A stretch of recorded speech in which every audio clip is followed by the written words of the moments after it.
En primer lugar, tenemos también un recuerdo especial por esta situación conflictiva que tiene lugar, en este caso, pues, en la tierra de Jesús. En este centro hemos impartido las asignaturas y estamos impartiendo las asignaturas de hebreo y de árabe. Entonces, esperemos que en lugar de las balas hable el diálogo, el logos, el navar, de tal forma que puedan llegar a un acuerdo y que cese la violencia. Asimismo, también recordamos las víctimas de la guerra de Ucrania y de Rusia. Damos también la bienvenida a don Juan Luis Martín Barrios, vicario para el Ministerio de los Ministerios Laicales de la provincia de la diócesis de Zamora. Bienvenidos a todos a este acto académico con el motivo de la inauguración oficial del curso 2023-2024 y de la festividad de Santo Tomás de Villanueva, patrono de los estudios de la Orden de San Agustín. En primer lugar, y como es costumbre, el secretario del centro, profesor Gilbert de Vera, dará lectura de la memoria académica del curso pasado 2022-2023.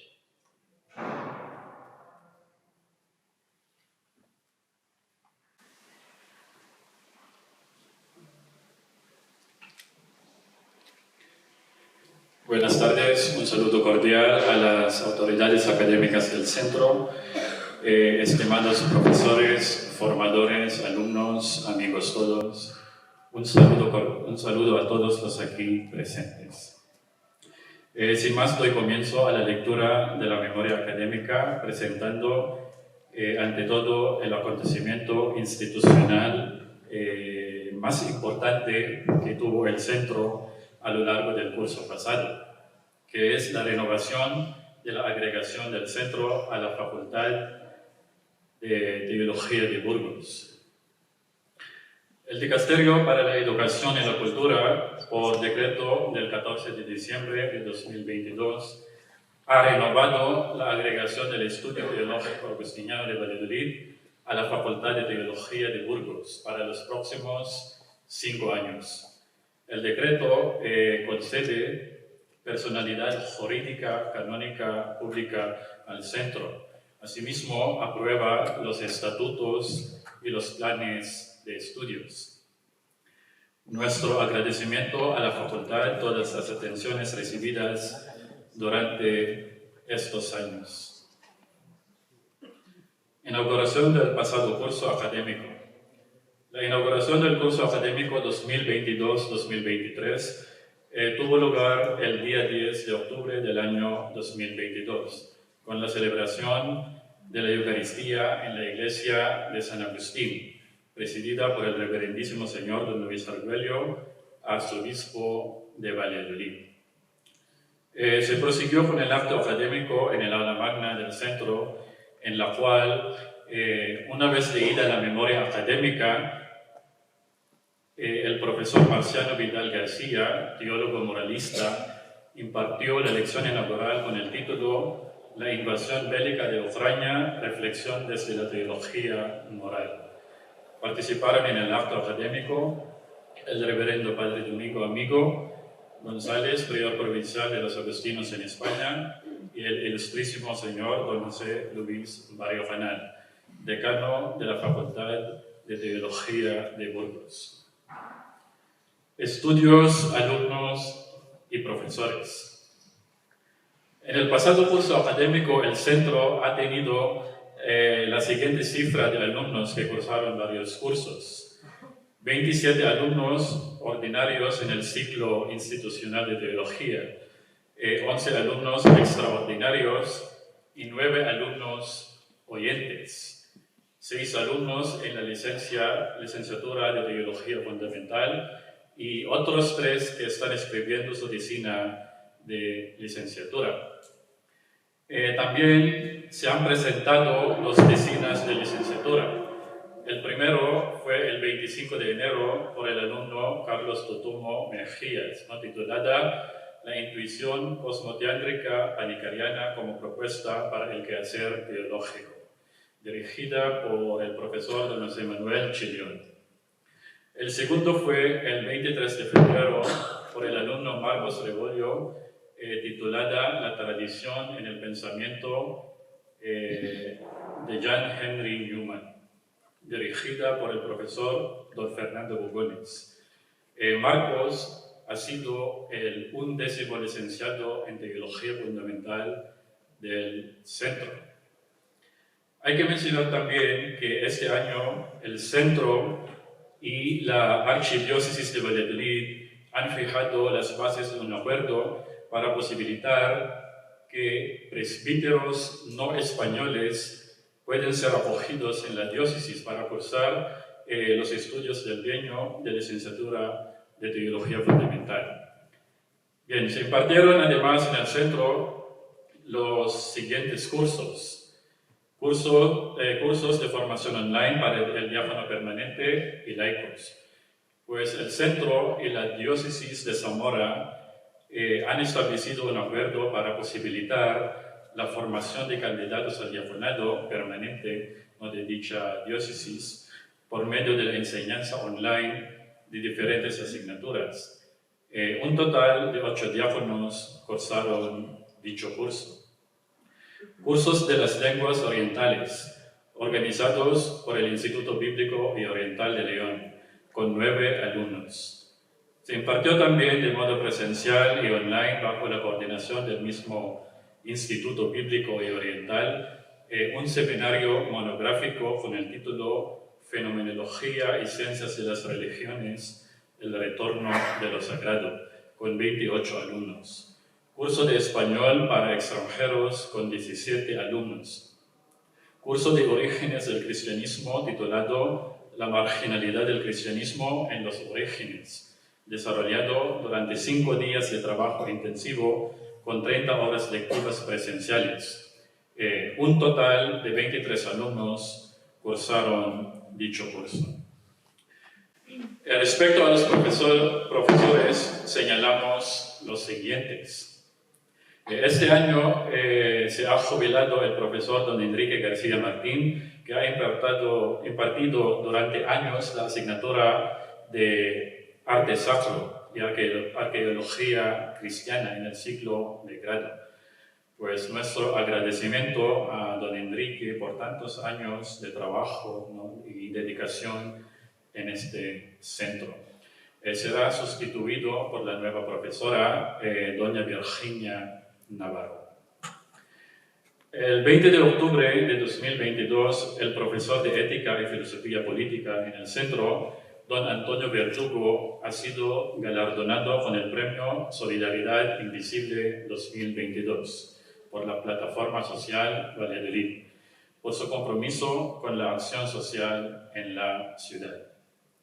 El 25 de mayo de 2023 tuvo lugar en el aula San Agustín la presentación de las tesis doctorales defendidas por profesores del centro, así como de las publicaciones de libros realizadas durante los 2 últimos años.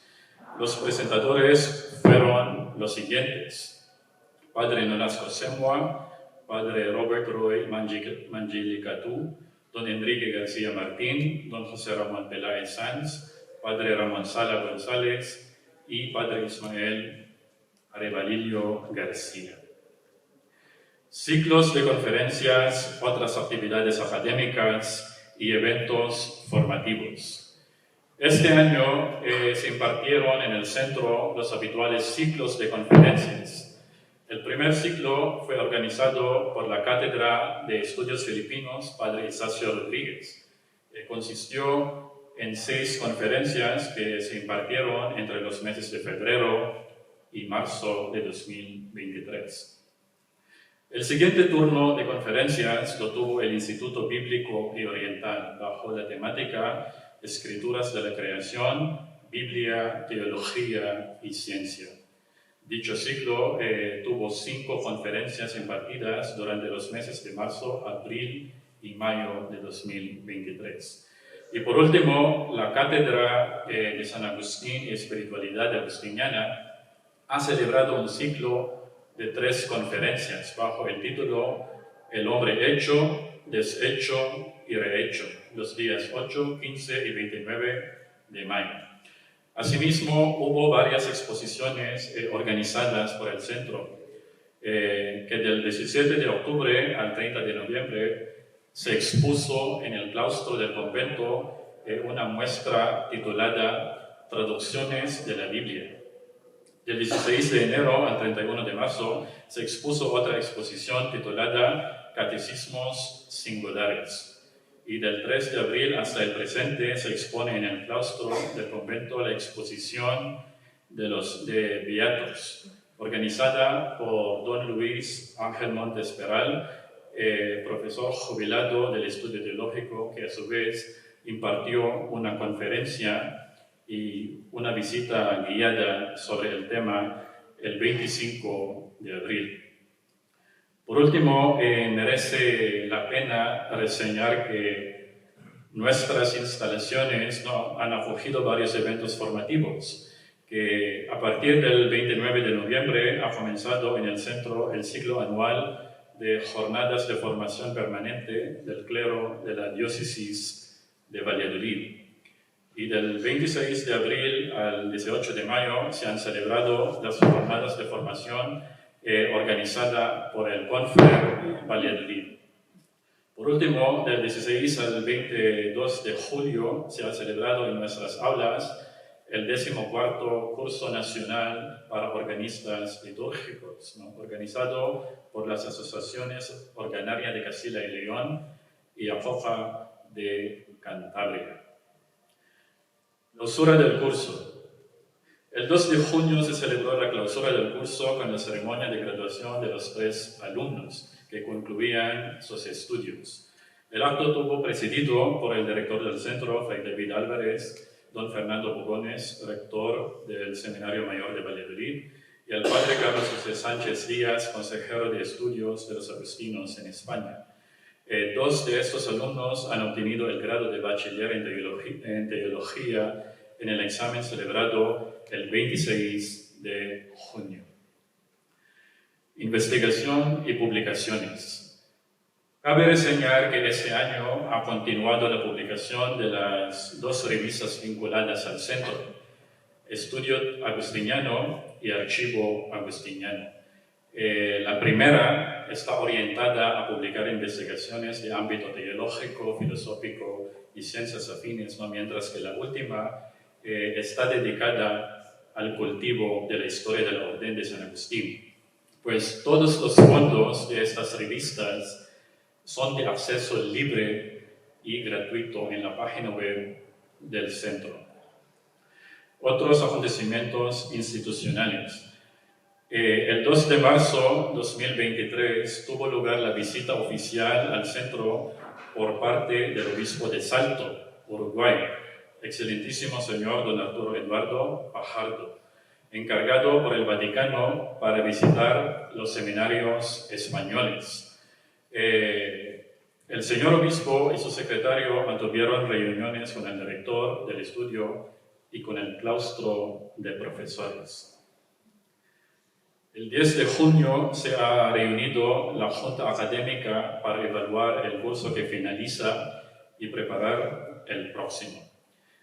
Bien, por razones de tiempo no es posible exponer todas las actividades concretas que se han desarrollado en este centro a lo largo del curso pasado. No obstante, las tendrán todas ellas a su disposición en la página web del Estudio Teológico Agustiniano de Valladolid.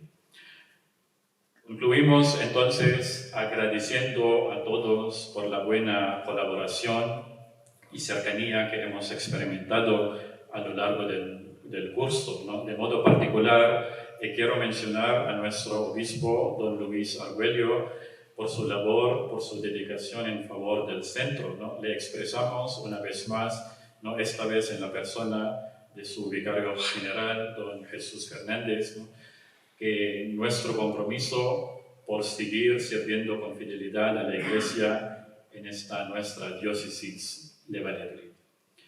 Y finalizo reiterando a todos ustedes el compromiso del centro de continuar con la tarea de estudio, enseñanza y divulgación de la teología y del pensamiento cristiano al servicio de la Iglesia en esta diócesis de Valladolid, siendo siempre fieles hijos de la Iglesia, según el carisma marcado por San Agustín. Pues nada, muchísimas gracias por su atención.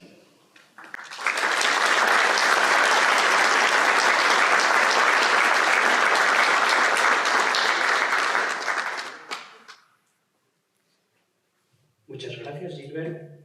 Acto seguido, pasamos a continuación a la lección inaugural que será impartida por el profesor don José Manuel Chillón Lorenzo, que se titula La finitud como experiencia religiosa, quien será presentado por el profesor del centro, el padre Roberto Noriega Fernández.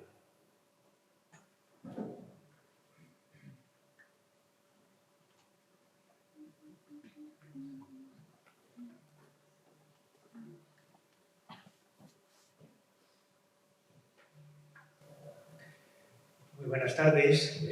Me cabe la amable tarea de presentar a José Manuel en esta inauguración del curso, antes de dictar una conferencia cuyo título es Mi carne tiene ansia de ti, la finitud como experiencia religiosa. Don José Manuel tiene una larga formación, es doctor en filosofía, desde el año 2009 con premio extraordinario por su tesis de periodismo por pensar, filosofía del periodismo informativo, aquí en la Universidad de Valladolid. Al mismo tiempo, licenciado en estudios eclesiásticos por la Universidad de Salamanca en el año 2001, con premios extraordinarios tanto en filosofía y en teología y premio extraordinario de fin de carrera. Y además tiene bachillerato en periodismo por la Universidad de Gales del año 2005. Como docente es profesor titular de filosofía contemporánea aquí en la Universidad de Valladolid, impartiendo docencia en las licenciaturas de Periodismo y Filosofía y en el grado de Filosofía y Estudios Clásicos, así como en el máster de profesor de secundaria en la Universidad de la Experiencia, en los másteres interuniversitarios de Lógica y Filosofía de la Ciencia y de Estudios Avanzados de Filosofía. Es profesor en el ETA, en el Estudio Lógico Agustino de Valladolid, que este año celebra su 10º aniversario en el máster de Teología Fundamental, y es profesor invitado en la Universidad Nicolás Copérnico de Toruń, en Polonia.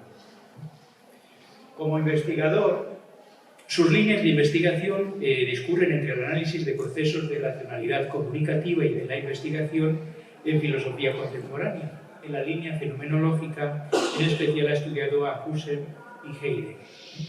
Tiene entre sus publicaciones algunos libros individuales cuyo título gloso rápidamente: Periodismo y objetividad, Filosofía del periodismo, El pensar y la distancia, Sígueme, Serenidad, Heidegger para un tiempo filosófico, y después tiene otras obras en colaboración sobre la preocupación de la antropología y la comunicación, y ha coordinado junto con Luca Valera y Ángel Martínez el volumen Verdad Práctica, un concepto en expansión.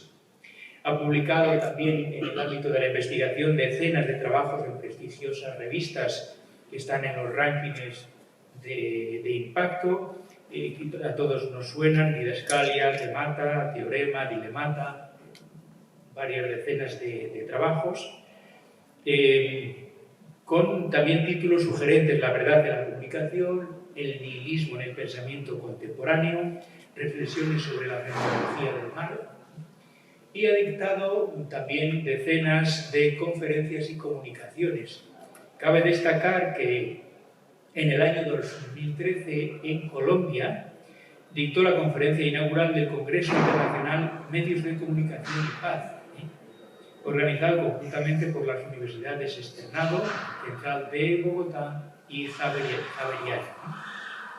Además de todos estos trabajos de investigación, participa en varios grupos de investigación. Uno muy sugerente es Ciencia y Arte, aquí en la Universidad de Valladolid.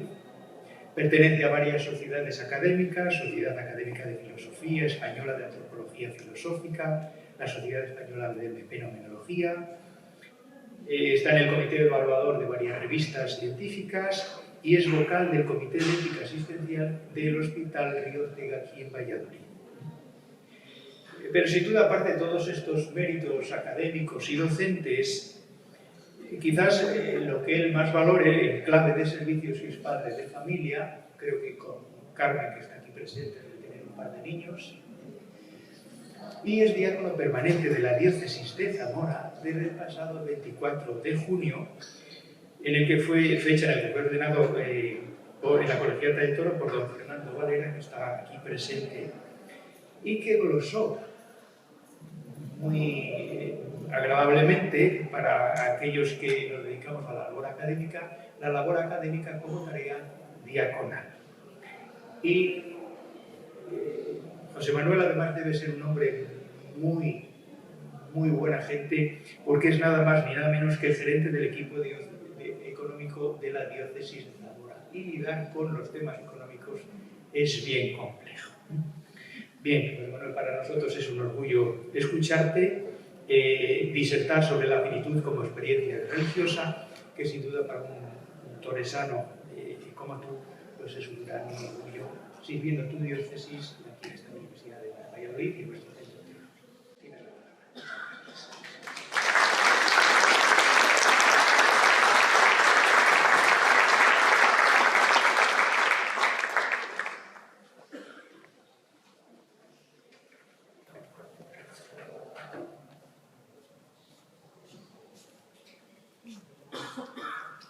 Bueno, pues un saludo al excelentísimo y reverendísimo Monseñor Fernando Valera, al ilustrísimo señor vicario de la diócesis de Valladolid, a las autoridades académicas de la Facultad de Teología de Burgos, a las autoridades académicas de este estudio agustiniano, a los miembros del claustro universitario. Déjenme que salude a mi colega y hermano diocesano Narciso Lorenzo Leal, que es profesor de liturgia y sacerdote diocesano de la diócesis de Zamora, al vicario también para el clero y de la catedral, a todos los alumnos que están aquí y a todo el público en general. Dicho lo cual, es un motivo, por supuesto, de satisfacción y alegría que haya sido elegido para pronunciar esta conferencia, que no es conferencia y por eso tengo que leerla, porque es un acto académico, oficial, y por tanto debo hacerlo leyéndolo. Siempre está el Candy Crush para despistarse y jugar sin que este señor lo sepa. Así que lo siento si les aburro y muchas gracias, Padre Noriega, por esta maravillosa presentación y excesiva. No hay experiencia más inquietante, quizá más originaria y más fundante para la reflexión teológica que pensar como el hombre, como este hombre, como cada uno de nosotros, como esta criatura tan poca cosa y tan inmensa es capax Dei, es capaz de Dios. De modo que la reflexión que debemos hacer y que dejo aquí apuntada mantiene una doble dirección. En primer lugar, cómo esta finitud que somos, tan angosta pero tan sustancial para el ser humano, se abre a la infinitud y al absoluto. Y en segundo lugar, cómo queda esta finitud en su estrechez y contingencia cuando está redimida y habitada por Dios. Cómo esta inhabitación de Dios se siente y se percibe cuando esta finitud vive su libertad de cara a Dios, coram Deo. Por tanto, tenemos al hombre que se abre, que busca, que tiene sed, y al Dios que acoge, que sacia y que salva. Se dan aquí la mano la filosofía de la religión, la teología fundamental, la antropología, pecado y gracia, finitud e infinitud, debilidad y sobreabundancia. Cuando irrumpe la fe, entonces, en la experiencia humana, ¿cómo resultan transformadas todas estas dimensiones? ¿Cómo queda el ser humano cuando se sabe alguien para Dios? ¿Cómo se puede captar esta apertura, la del hombre, y pensar esta trascendencia, la de Dios? ¿Tiene que ver lo religioso más con la racionalidad, con la deducción, con esa especie de recta conducción del pensar, o por el contrario, la experiencia religiosa requiere de otras capacidades distintas? ¿Estamos en el logos o estamos en el agape? ¿Estamos en la razón o estamos, vicario, en el amor? O yo estaba pidiendo que acabara la homilía, porque o acababa la homilía o acababa con mi conferencia. Entonces, gracias a Dios acabó la homilía. Dicho lo cual, nada puede plantearse en cristiano si no es desde la encarnación, y este es el tema. Ni la teología, ni tampoco nuestra misión. Ya no es solo que el hombre sea capax Dei, ni que Dios colme los deseos de plenitud del hombre, sino que Dios se ha abierto, se ha revelado exactamente al modo en el que Dios se ha negado, en el que se ha vaciado de sí, exactamente en la manera en la que Dios, en el puro sentido racional de la palabra, ha dejado de ser Dios, en la manera en que la majestad, el absoluto, la divinidad, el trono y el altar quedan anuladas racionalmente en la cruz. Por eso la profundidad de la revelación implica tanto dar de sí, que en esa apertura y abajamiento queda a priori, desde el punto de vista de la pura razón, deshecha la identidad de Dios. Esta es la condición dramática de la encarnación que debe ser pensada y que inquieta a la filosofía, porque estamos hablando de abajamiento, de abandono, de anonadamiento, de despojamiento del rango del señorío, realeza y majestad que es propio a todo un Dios. Esta es la cuestión, y esta es la cuestión que mueve a pensar la finitud como lugar teológico, no solo por la inconformidad de toda finitud con su propio ser finito. Escuchemos a Unamuno: ningún hombre quiere dejar de serlo. No solo porque lo finito en el hombre no desee constantemente salir de su finitud, incluso renegar de ella. No solo por los constantes y irrefrenables deseos de plenitud que tiene todo lo precario, sino porque el culmen de la fe cristiana, esta es la cuestión, el culmen de la fe cristiana reside en que Dios no se reviste de nuestra carne, toma nuestra carne, no se disfraza de ella. Por tanto, Él es ya siempre carne, y por eso la carne es lugar de Dios y templo del Espíritu. Y es aquí, en la carne donde reside esa experiencia religiosa y radical, y donde acontece, a mí me parece, hoy, el lugar teológico para pensar. ¿Cómo voy a desarrollar esta charla, esta inauguración del curso? En algunos puntos no digo el número porque si veo que me paso, no continúo y ustedes no se van a dar cuenta. Por tanto, voy a empezar provocando el titular. ¿Por qué Dios no se hizo hombre? Acabamos de un momento de jurar la doctrina y yo tengo que decir por qué Dios no se hizo hombre. Porque el Evangelio de Juan dice «Kaijologos sarx egeneto». Era fácil haber dicho «Kaijologos anthropos egeneto». Es una palabra. Pero no dice que Dios se hizo hombre. Dice que Dios se hizo carne. Era mucho más impactante decir que Dios se hace carne porque si no, ¿qué tiene el hombre para que Dios quiera ser como él? De este modo el hombre quizá podría quedar más inflamado todavía. Es más radical, es más profundo, es más sustancial ir al meollo de la cuestión. Ser hombre es ser, ante todo, primordialmente, sustancialmente, carne. La naturaleza humana es carne. Pero piensen, si el ser humano, y esto es muy claro en la antropología neotestamentaria, si el ser humano es sarx kai pneuma, esto es evidente, ¿verdad? ¿Por qué no dijo kaijologos sarx kai pneuma egeneto? Y el logos se hizo carne y espíritu. Escribir que Dios se hizo carne pone el acento no solo en la humanidad de la encarnación, sino en la finitud de esa humanidad que es lo que rompe y trastoca el absoluto. Si es casi imposible para la razón pensar que Dios se hace hombre, es dramático pensar que se hace exactamente lo contrario del absoluto y de la omnipotencia. La carne es la kenosis de la humanidad, es el abajamiento del humano, pero para el hombre no es una kenosis decidida, es consustancial a su propia naturaleza. Y esta es la grandeza del Dios, la gloria del Dios abajado y anonadado, que Él sí que decide hacerse carne. Pasar por el trecho, por el tramo de la finitud, doblegarse al modo de ser propio del humano.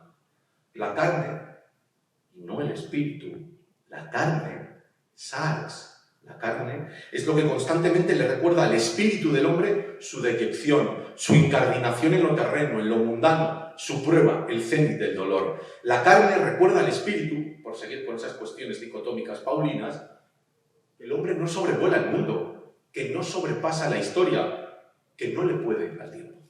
La carne toda y sola no es la humanidad, pero sin carne no hay humanidad. De la carne emerge la necesidad, la carencia, la angostura, el aprieto, pero también el placer, la satisfacción y el gusto. Ser humano es ante todo ser así, ser carnal. Dios se hizo carne por esa gratuidad absoluta que desde el punto de vista de la pura razón, que es de lo que sabe un filósofo, aunque sea poco, representa la sinrazón, escándalo y necedad, como expresión de esa racionalidad plena.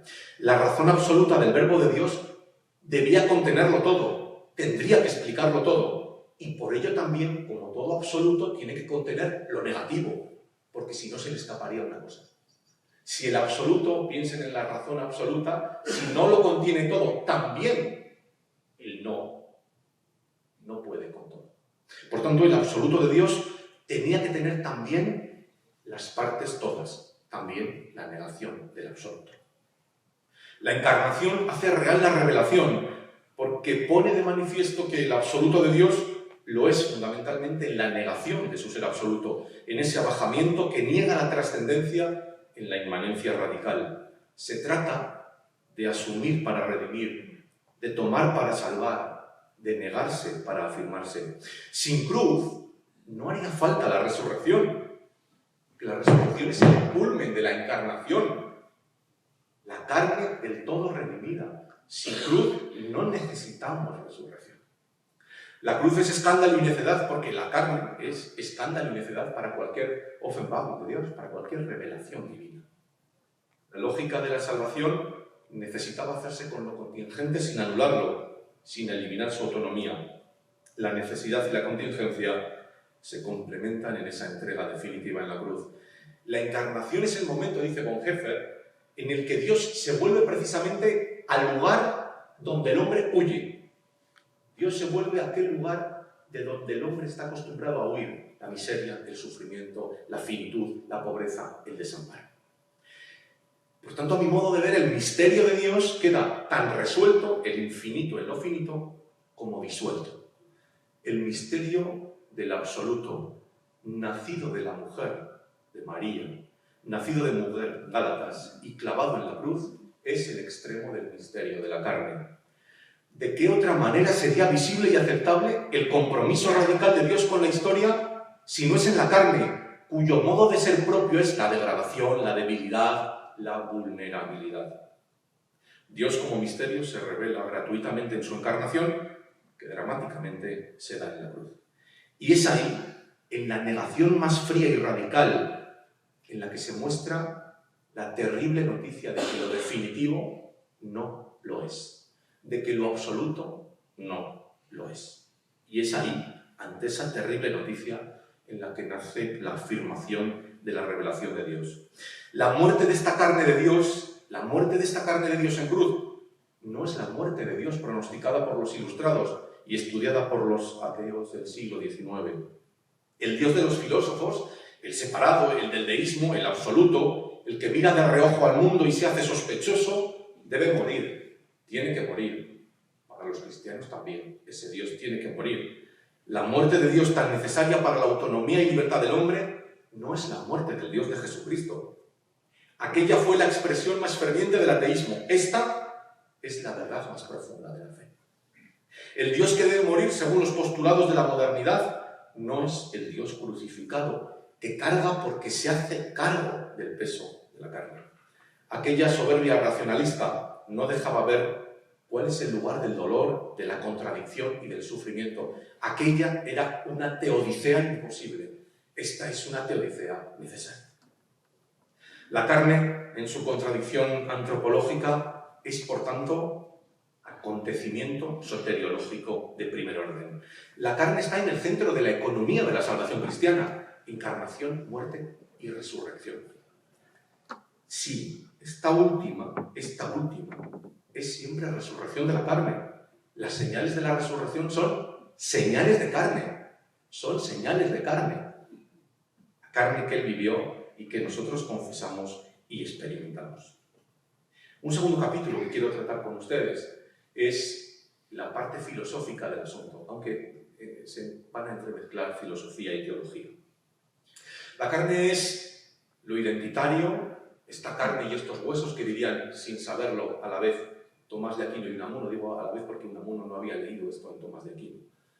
Yo soy esta carne y estos huesos, y lo que me importa de la inmortalidad no es que el ser humano resucite, sino que va a pasar porque yo no quiero morir. Y si algún día me muero, sepan, lo dice Unamuno, que no quería. Que quede claro.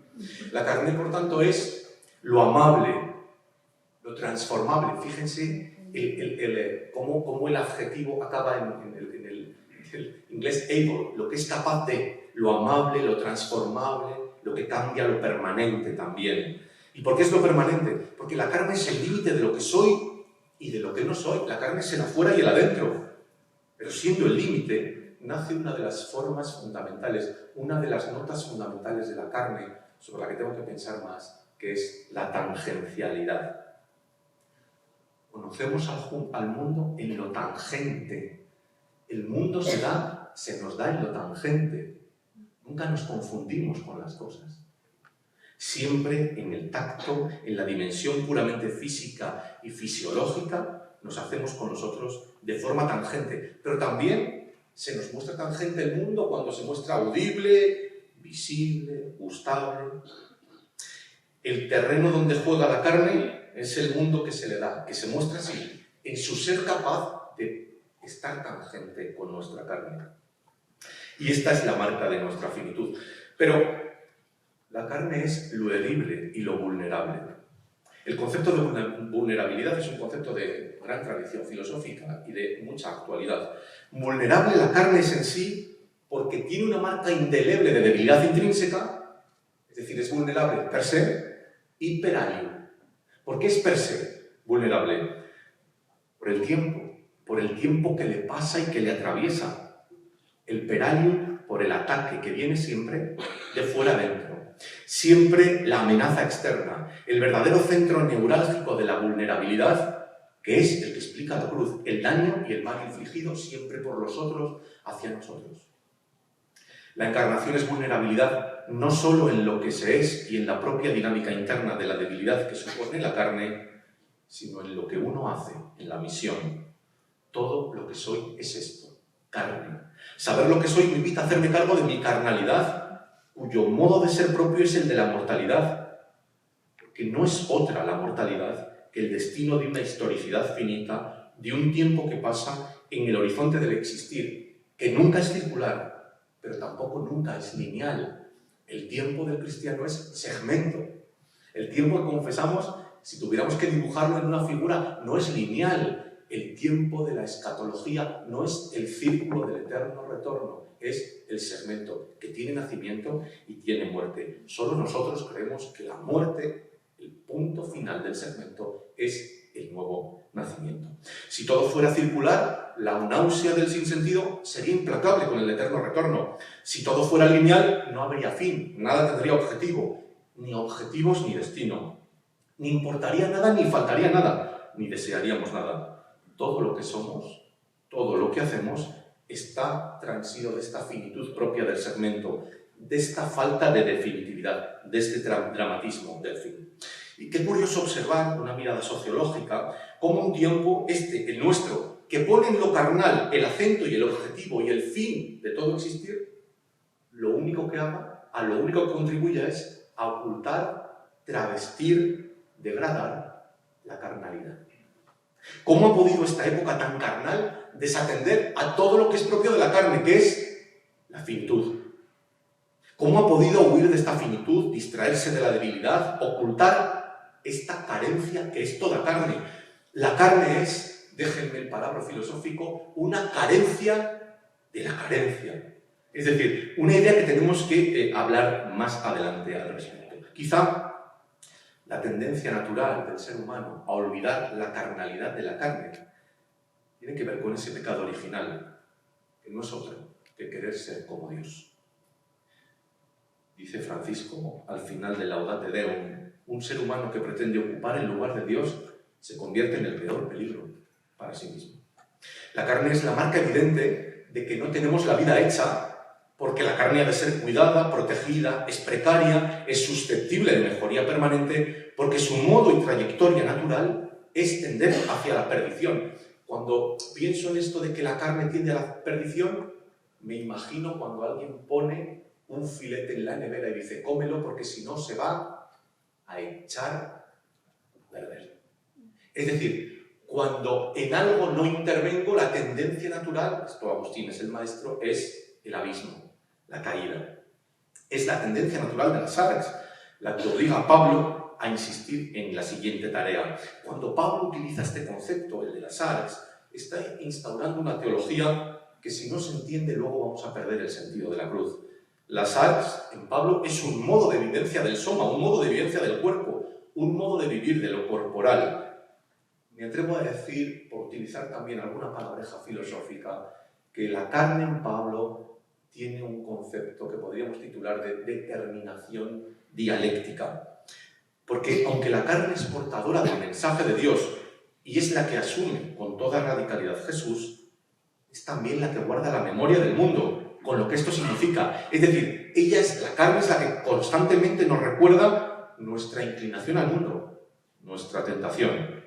Sin carne no hay encarnación, por tanto no hay salvación, ni hay humanidad posible. La Iglesia, por tanto, dice Pablo, no es una sociedad angelical, es una comunidad de hombres que se saben salvados, pero abandonarse a la carne, dejarse a la lógica sarquicós, sería renunciar a la nueva vida por la que la carne queda redimida y por la que, en mi opinión, la resurrección, precisamente en la carne, va haciendo mella en la existencia humana que se va viviendo, en el trayecto que va, como diría Agustín en sus comentarios, de poder no morir a la vida eterna, que es no poder morir.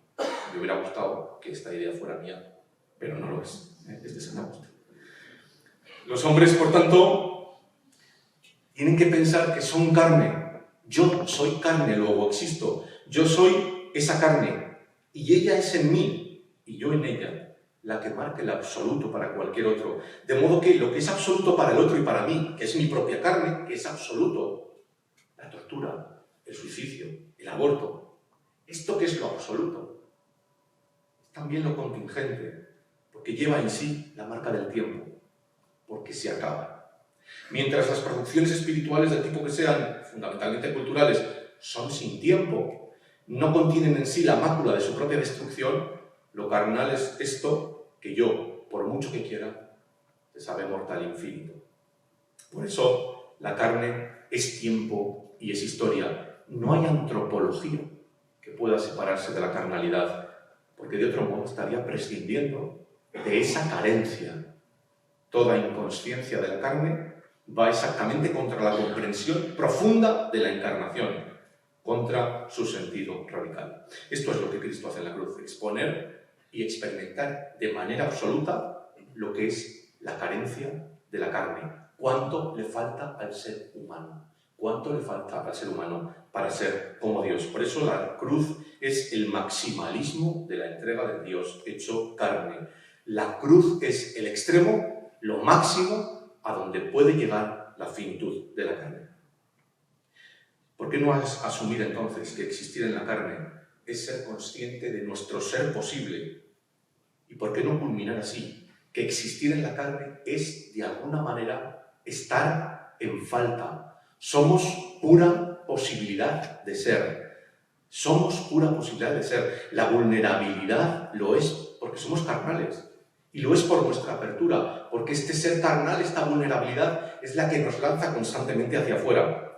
Una condición abierta, que es abierta porque no lo tiene todo, porque es carente, porque en filosofía diríamos, si no fuera abierta estaría monádicamente cerrada, clausurada, sería totalmente omnisciente y omnipotente. Esta condición abierta que hace a la carne amable, capaz de querer, capaz de sentir, capaz de sufrir, capaz de gozar. Si nada necesitara, por nada sufriría, pero tampoco por nada se alegraría. Si de nada tuviera deseo, de nada querría arrepentirse, a nada querría aspirar, por nada merecería la pena vivir.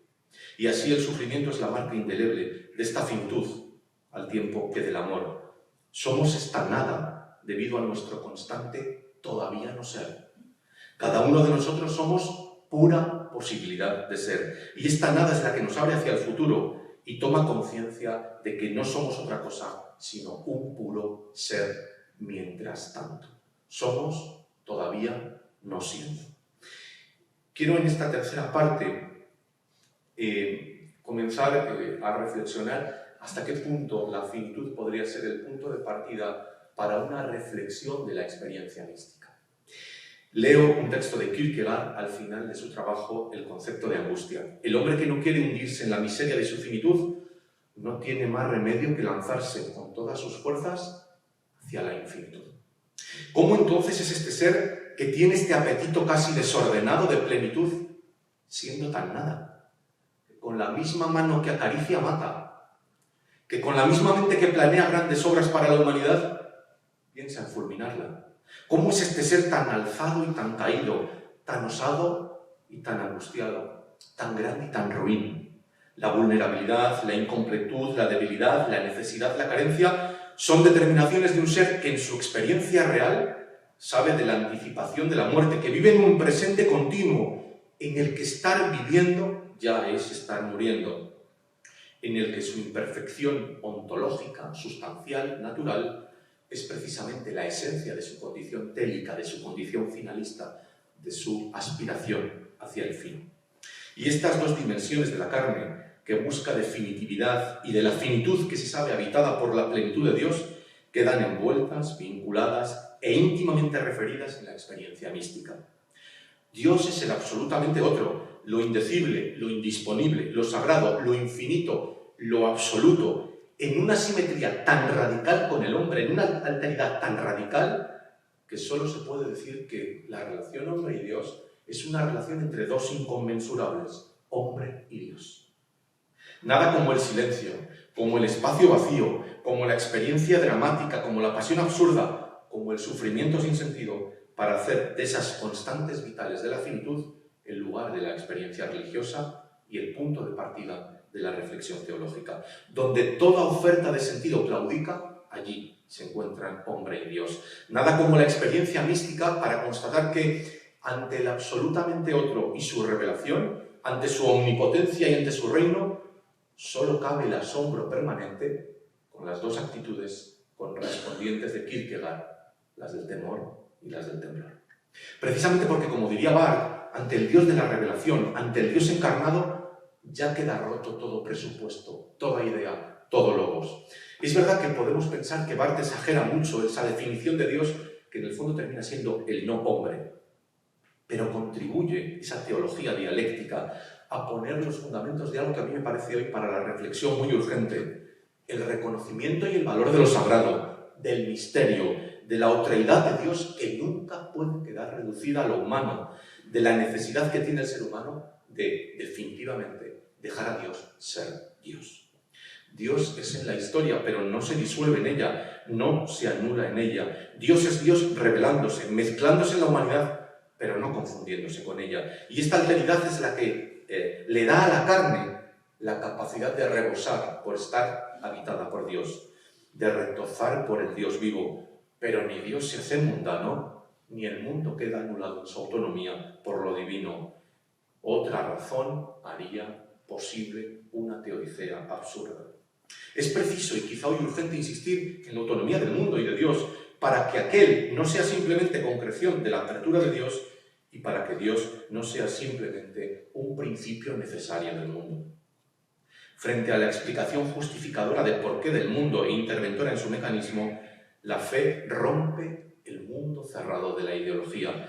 La experiencia mística es la más profunda experiencia de Dios que le cabe al ser humano. Es el abrazo de lo infinito en la finitud que no claudica. Es la eternidad paladeada en la temporalidad. Y entonces, aunque la experiencia mística parece ir más con la identidad, con la interiorización de la mismidad de lo humano y de lo divino, con esa especie de confusión New Age, en la que Dios se confunde con lo humano y lo humano con lo divino, conviene lanzar una propuesta alternativa para pensar la mística desde este otro lado, desde esta otra orilla, desde la diferencia, desde el abismo, desde la llamada y de la decisión que se lanza en el vacío de la incertidumbre hacia una alteridad a la que el ser humano se entrega. Desde la inseguridad y desde la subida al Monte Carmelo, desde la noche oscura del alma, desde la ausencia, desde la falta. Por eso, ante el absoluto, ante lo divino, el ser humano puede descubrir experiencias de plenitud, de entrega y de radicalidad, pero también de ausencia. La tradición mística habla más desde este lado, habla más desde esta orilla, más de búsqueda que de encuentro, más de pérdida que de hallazgo, más de abandono y de anonadamiento que de realización personal. En esta nada de la incertidumbre que se acompasa con la certeza de la fe, en esta sensación de pérdida de fundamento que abisma la existencia, en esta subida dolorosa al monte, cuya cumbre está siempre más lejos, en este clamor desolado en el que queda el amor que busca al amor huido, el ser humano se descubre lanzado y envuelto, sostenido y podido. Si no existiese una conciencia eterna en el hombre, dice Kierkegaard, si bajo todas las cosas solo hubiese una fuerza salvaje y enloquecida que retorciéndose en oscuras pasiones lo generase todo, tanto lo grandioso como lo insignificante, si un abismo sin fondo imposible de colmar se ocultase detrás de todo, ¿qué otra cosa sería la existencia sino desesperación? Y ahora sí, permítanme acabar con una reflexión acerca del maestro. Solo faltaba que viniera aquí a casa y no hablar de San Agustín. Por tanto, acabo con una pequeña reflexión sobre la carne y la finitud en San Agustín, en concreto en las confesiones. Creo yo, y esto tendríamos que discutirlo en otro ámbito, que Agustín es el primero en asumir la validez filosófica y teológica del interior del ser humano. Creo, espero demostrarlo mejor, que hasta San Agustín no hay ego, no hay yo. Hay polis, hay colectividad, hay nosotros, hay comunidad, pero la idea del yo no existe hasta San Agustín. Por tanto, abre la puerta a lo que llamaríamos la experiencia interna de la existencia de Dios. Pero esa experiencia interna es constatable solo cuando uno se ha puesto en cuestión. Por tanto, no cualquiera puede creer la existencia de Dios. Primero tiene que ponerse uno en cuestión. Question mi factus sum. Lo que sucede, como saben los agustinos y los estudiosos, ponerse uno en cuestión es poner pesado. Es muy duro. Muy al contrario de las respuestas del mundo, es en el interior donde habita veritas y donde se escucha a Dios. Si hay teología, entonces solo puede ser pensada desde una reconsideración e invitación a la interioridad. La inmanencia, lo que somos cada uno de nosotros, nuestra facticidad y finitud, se descubre como condición de posibilidad de la trascendencia. No hay otro camino al afuera siempre mayúsculo que el de la interioridad, a la totalidad por la finitud, a la salvación por la precariedad, a la gracia por la debilidad. Permítanme aplicarle a Agustín la expresión que Habermas dijo de Gadamer respecto de Hayek. Agustín, creo yo, es el que urbaniza la parcela paulina. San Pablo es un himno, una inmensa parcela, y es Agustín el que le pone tuberías, la divide, le pone las casas, agua corriente y baños. Para entenderlo mejor, claro, para hacer eso el trabajo es impresionante. Las obras de Pablo ocupan 30 páginas y las obras de San Agustín 30 estanterías. Los hombres, por tanto, están asediados, dice Agustín, por el miedo a ser descubiertos en su carnalidad, por el miedo a ser descubiertos por la verdad en su carne, por la vergüenza que sucede cuando se levanta el telón de la mentira y la nuda realidad, la desnuda realidad, queda a la intemperie, por la reiteración que todos sentimos cuando en nosotros se vive la experiencia de Adán y Eva, que tienen que cubrirse por haber sido descubiertos. Este es entonces el sentido de las confesiones de San Agustín, del estar del yo ante sí mismo, de pasar a primer plano la gran cuestión sobre quién es este que soy yo, el acceso a ese otro hombre, a mi hombre interior, que deja en evidencia esa forma de vida típica del hombre exterior, la de la ciudad que no es de Dios. La oportunidad para pensar y para pararse ante las urgencias de la vida, para el retiro de las certezas mundanas, para que el hombre interior ponga entre paréntesis las demandas del mundo y se encuentre consigo mismo. La llamada, por tanto, de la fe es antes que nada una llamada a la vida interior, una llamada al noli foras ire, no escapes fuera. La inquietud constante por esa felicidad nunca lo es del todo en las coordenadas de lo inmanente, pero sin embargo acontece con una disposición emocional con una resolución emocional que da serenidad y paz interior y que contraviene la apariencia de quietud que dan las cosas del mundo.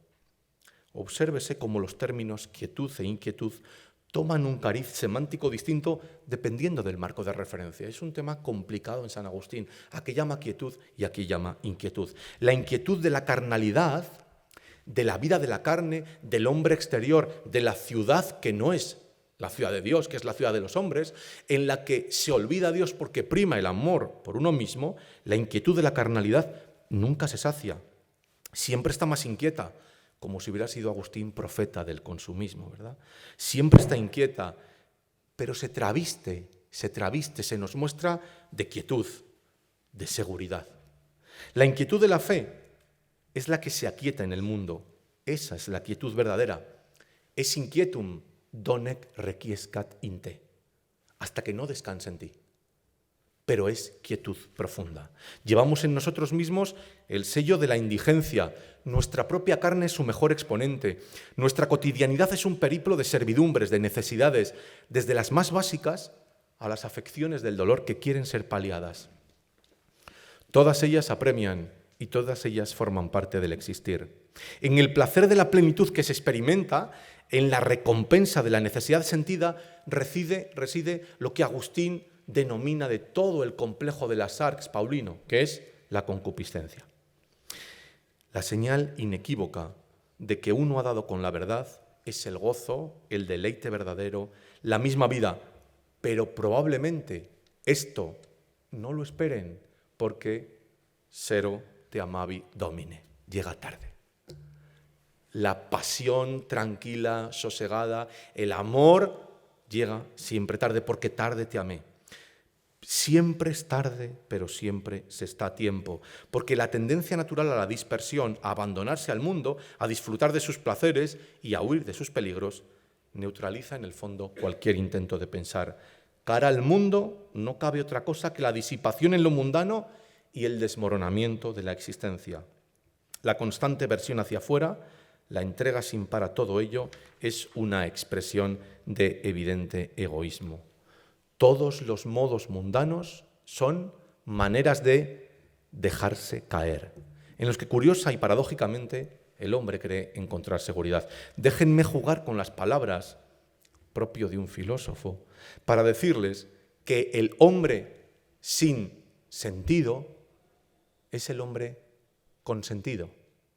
En este caso, con no es una preposición, forma parte de la palabra. El hombre sin sentido es el hombre al que se le consiente ir por su propia tendencia natural.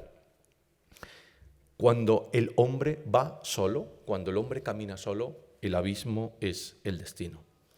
Efectivamente, bajo las especulaciones agustinianas hay una experiencia vital real que sigue aconteciéndonos y en la que fácilmente nos encontramos identificados. El hombre, por sus propias fuerzas, no puede acertar a vivir auténticamente. La experiencia humana sin Dios es una experiencia inhumana. La marca de nuestra carne es precisamente la de ser una existencia completamente incompleta. Agustín ya lo había dicho, había hablado de la carga del existir consistente en tener que hacerse cargo de las molestias, dificultades, no para asumirlas con resignación, sino para integrarlas como ingredientes constitutivos del bregar del mundo. Existir es carga porque es conflicto, pero el contenido de esta carga, dice él, no puede amarse. Es imposible que alguien ame el contenido de esta carga. Lo que sí puede amarse es cómo uno se enfrenta a este conflicto, cómo uno se enfrenta a la carga. Por eso, la experiencia humana de la fe es una experiencia patética, pero con TH. Pacética, es una experiencia de pasión, es una experiencia de esa manera en la que uno vive viviéndose a sí mismo. Se encontrarán entonces, dice Michel de Certeau, se encontrarán cristianos que quieran buscar y pensar esas aperturas suplicantes, errantes, admiradoras. Acabo ya diciendo que esto es, entre otras muchas cosas, algo de lo que le queda todavía por decir al cristianismo, que la debilidad, que la fragilidad, que la vulnerabilidad, que la pequeñez del ser y del quehacer, de la vocación y de la misión, es el terreno de la revelación. La manera en la que Dios sigue haciéndose pobre y crucificado. El logos del Dios revelado que dice en su palabra y se deja decir por nuestras palabras. El logos de Dios que es razón definitiva, absoluta, omnipotente, es también ágape, carne viva, entregada, encuentro apasionado, pasión infinita, resurrección acontecida y vida derramada. El nacimiento en la carne, recuérdenlo, siempre se nos da. Nadie ha decidido nacer. No hay nadie que pueda darse así la vida. Se sigue entonces de esta reflexión que la resurrección en la carne, el nuevo nacimiento, se nos dará con la misma gratitud. Esa es la expectativa de nuestra finitud y el hontanar de nuestra esperanza. Muchas gracias.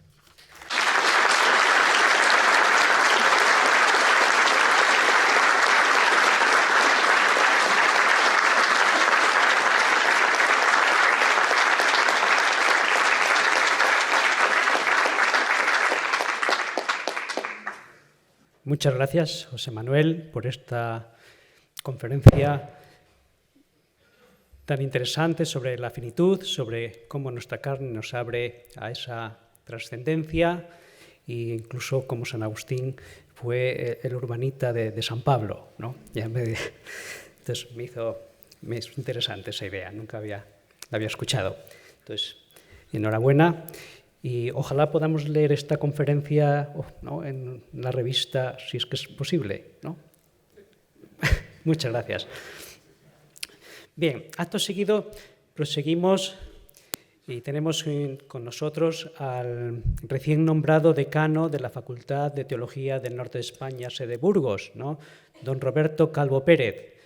Todavía no ha tomado posesión, entonces no sé si será el primer acto oficial, más o menos, ¿no? Entonces, de los primeros. Entonces, le cedemos la palabra para que dirige también unas palabras. Nosotros somos un centro agregado a la Facultad de Teología del Norte, por tanto, él es en realidad la autoridad académica en este sentido superior a, ¿no?, de aquí.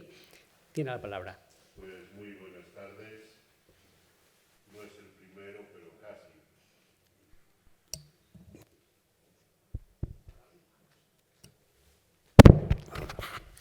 Digo que no es el primero, pero casi. Estuve la otra semana en los centros agregados de Tenerife y de Las Palmas, pero vamos, ha ido todo junto, o sea que a la vez podemos decirlo. Después de la solemne misa presidida por el señor vicario general y su homilía, después de la lección inaugural del profesor José Manuel, tan buen comunicativo, tan profundo y tan apasionado, no os vengo a decir qué es la teología ni lo que tenemos que hacer. Para que me entienda todo el mundo, algo que hemos dicho y cantado muchas veces. Qué bien los hermanos juntos en el sufrir y en el gozar. Qué bien, por lo que nos toca a nosotros desde Burgos, con los hermanos juntos, David y luego Fernando Susaeta, que es el secretario de Burgos, me van a echar la bronca, aunque no sea lo mismo, lo de centros agregados a mí no me gusta. A mí me gusta jugar también un poco con el lenguaje, ¿no? Afiliado, nos habla de la afiliación y otras realidades vitales y teológicas más profundas, ¿no? Pero para no entrar en las palabras, por mi parte y creo que por la Facultad de Burgos, agradecemos el poder estar juntos con el Centro Agustiniano de Valladolid y ojalá que podamos seguir trabajando juntos con cordialidad, con cercanía, sin meternos, respetándonos cada uno nuestro horizonte y trabajando en tiempos difíciles en la teología. Tiempos difíciles para lo que llamábamos antes las carreras de letras en el mundo, la sociedad. Pero que me perdone el señor obispo de Zamora, estuvimos en Roma juntos un año. Tiempos, creo yo, también difíciles en la Iglesia. Hay muchas urgencias, no sabemos por dónde tirar, qué hacer. Si perdemos el anclaje, entre otros el anclaje de la teología, yo me digo a mí que tengo que descubrir en mi pequeño mundo mi vocación teológica. Ojalá que cada uno de los que nos dedicamos a esto, incluidos los alumnos y los amigos también, lo descubramos, y ojalá que a pesar de las dificultades podamos disfrutar los hermanos juntos, gozando, alegrándonos y compartiendo.